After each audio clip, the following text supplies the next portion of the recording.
Hello, magical being. It is such a pleasure to connect with you. Oh my gosh, what a journey it has been. I often say that if you really want to find out who you are, start a business. But my journey started so much longer ago before I started my business.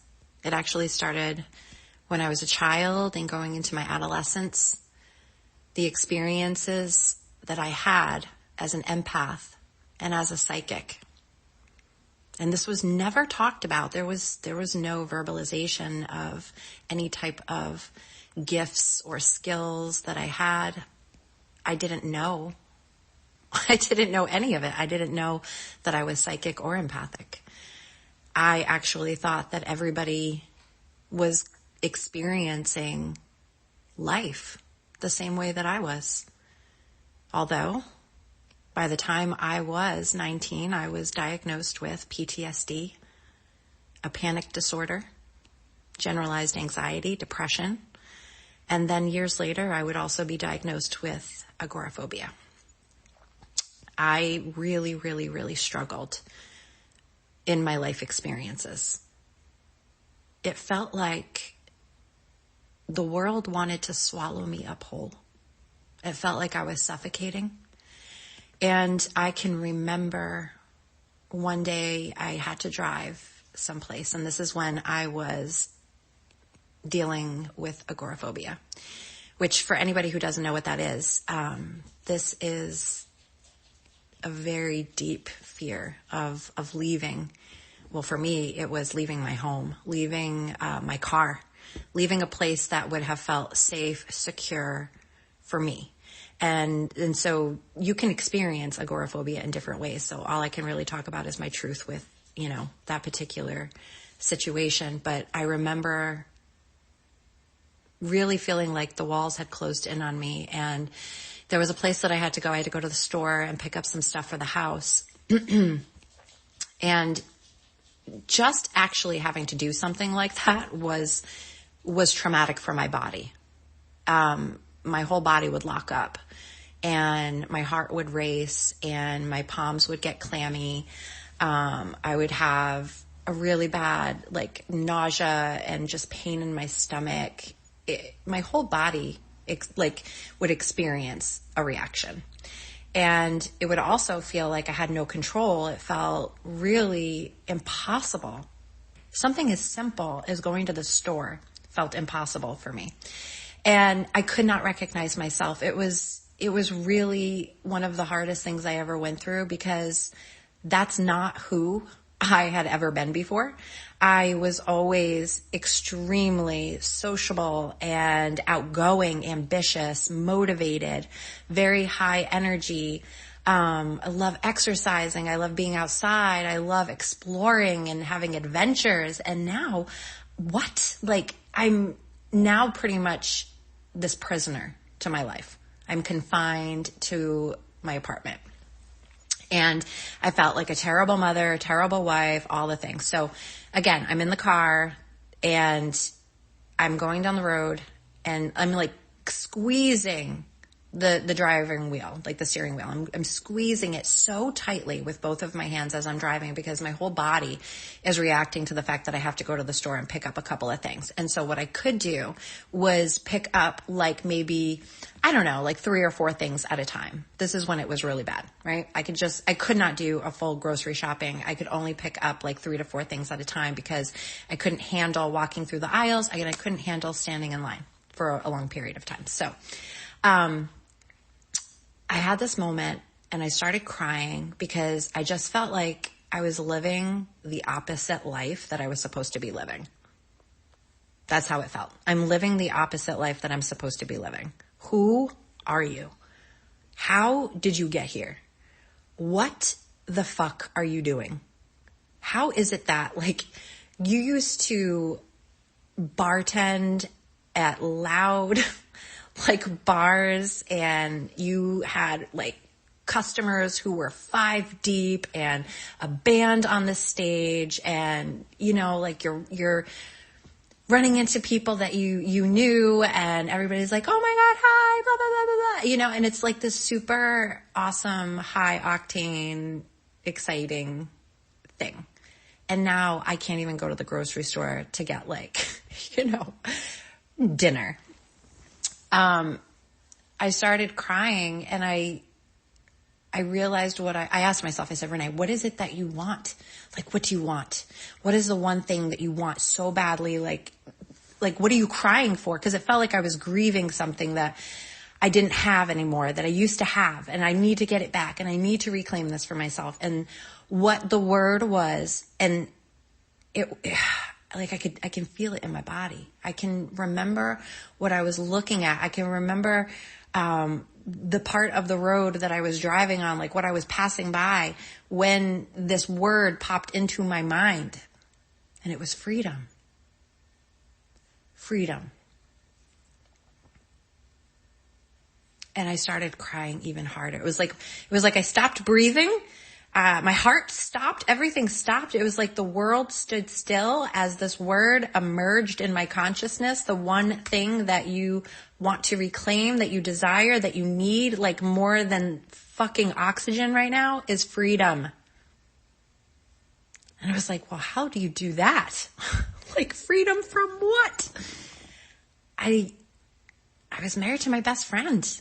I felt so horrible that I needed my best friend to be so much stronger than me, that I needed my best friend and my husband, the father of my child, because this was before Kate and Kira was, 3-4 years old, that I needed him to be so much stronger. I felt like I was such a disappointment to everybody because I couldn't be the kind of wife that I saw myself being when I was a little girl. And you look at your life as a child and everybody asks you, what do you want to be when you grow up? Who are you going to be? What are you going to do? And who are you going to marry? And what can you imagine? And you play games as we did anyway, like imagining what kind of a house we would live in, and where we would live and what we would be doing for work and who we would marry and how many kids we would have and what their names would be. And I mean, I think girls, I don't think guys do this, but we would just sit and talk about this stuff while listening to music and watching TV and movies and going for walks and riding our bikes and playing house. And I mean, I felt like as a child, all we did was think about our future. Right? And it's encouraged that you think about, what do you want to be when you grow up? And, what are you going to contribute to society? And people will steer you in what they believe is the right direction for you so that you can live the best life, right? So that you can contribute to society and pay your bills and live responsibly and vote and get a good credit score and all the things that good stand-up citizens do. But the truth is that yes, it's very helpful to have a good credit score. Yes, it's very helpful that, you do certain things, like have health insurance or whatever, because something could happen. But these are not the goals of our life. This is not a dress rehearsal, everybody. That future that you dreamed of coming and someday arriving to, someday would be your present day situation, is here. And I think for most people, it's like, what the fuck is this? They're living to work. They're, your whole life revolves around your job so that you can pay for the life that you want, but yet you feel like you're being swallowed up by your life because you can't quite get ahead the way you want to, and you have goals and you have dreams, but you put them aside to do what's right, to be responsible because that's what you were taught. And you feel the disappointment of other people when you don't align with their values and their beliefs about what people should do and who people should be and how people should think and how you should believe and what you should believe and all of the things. And this is why I'm here to tell you that holy shit, what a journey. I've been on this journey of self-discovery since I was 15. when I really started discovering astrology and chakras. Like that's where my journey began, when I was 15 years old. And so ever since then, it has been an absolute roller coaster of development and evolution, healing, grieving, suffering, but also so much joy and celebration and bliss and pleasure and excitement and adventure and building something with intention, but with the softness of the feminine energy and the actionable steps of the masculine energy. It's like a beautiful dance between them because I nurture my spirit. I really nurture the part of me that wants to experience and embody nature and pleasure and intimacy and deep connections, and going into like prayer and meditation, feeling how the active presence of God wants to be expressed through my vessel, through my consciousness, through my life force, and how in the strangest way, in opposition to anything and everything I was ever taught, I am making more money and more money and more money and more money and more money living in this alignment that like I had to do a lot of nervous system regulation to get here, but I used to work really hard and I don't anymore. And it has been a calibration, and it's going to continue to be a calibration because it just will, because I'm not done, I'm just going to keep going and see what else is available. But like, I was taught that, to want certain things would be bad. To have a lot of wealth would be bad. To be like really happy and celebrating the life that you're living would be bad because you don't want to make people feel bad. You don't want to put people at odds with you. You don't want to, get too much attention. There are rules that they don't matter. Like, this is an outdated society that the entire paradigm is shifting on. So it's like you can either stay with that mindset of like other people's opinions matter. It's important for me to make sure that people approve of my life choices and my decisions and my direction, keeping up with the Joneses, keeping up with appearances, making sure that you are checking off all of your little boxes of being a good citizen, a responsible person. Or you could be like, I wonder what's available for me. Like, I just wonder, because there are things that I have felt in my body that have inspired me. Like, I've seen things, I've experienced things, I've felt things that have actually completely validated that I'm here for more. And the only times that I forget is when like something not so pleasant happens and can kind of trigger doubt and fear. But other than that, I'm actually very capable of living with intention and gratitude and saying yes to the invitation that life is offering me. Because I can, because I'm here, because it's available, because I'm ready, because the future is always coming. And the version that I saw when I was a little girl, I know that even though some optics have completely shifted of what I would choose to embody at this point of my life, but I know that there's still that fire and passion and desire for life within me to grow, to expand, to evolve, to explore, to learn, to grow, because I can.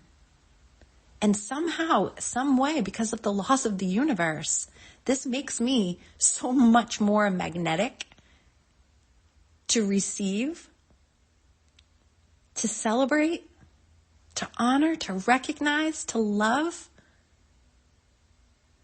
to relax, to experience peace and stillness, to harmonize, to be in my truth, to live authentically. This alignment equals abundance. And I, like, the freedom, I could cry thinking about this right now, actually, like what I feel in my body. When you have lived with so much suffering, it doesn't matter if it's physical, emotional, like suffering is suffering. Some of us have lived with all of it. Some of us have lived with just mostly one, whatever. It doesn't matter. Suffering is suffering. But when you've lived with so much suffering, and then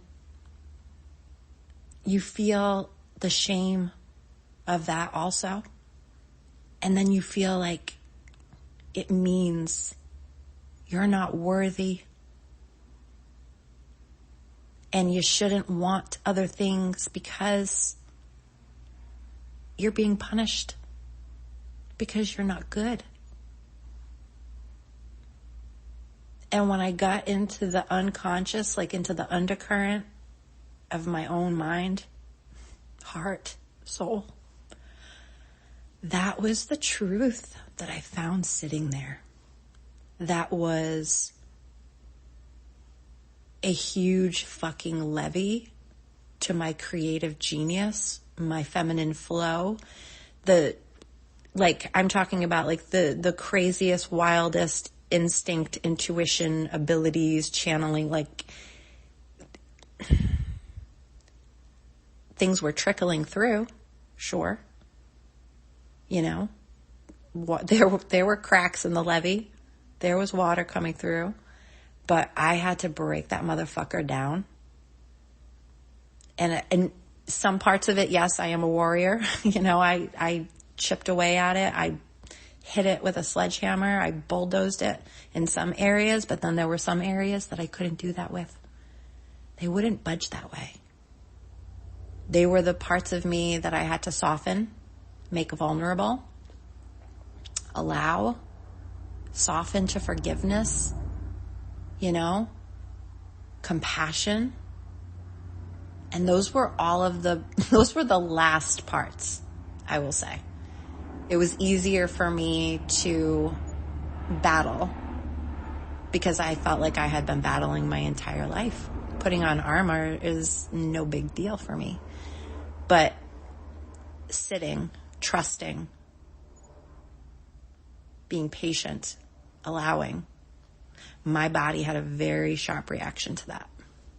And so I had to go through a lot of nervous system regulation and deep healing through breath work, through meditation, through crying, through walks on the beach, talking to my coach, talking to some very close people in my life, doing the work, like literally doing the work. But, you know, since last year, my business has grown 36%.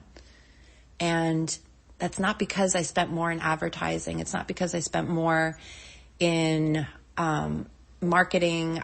I don't even have a team that supports me right now. You know, it's not because I increased my emails. Like I've looked at it all. I've really looked at it all.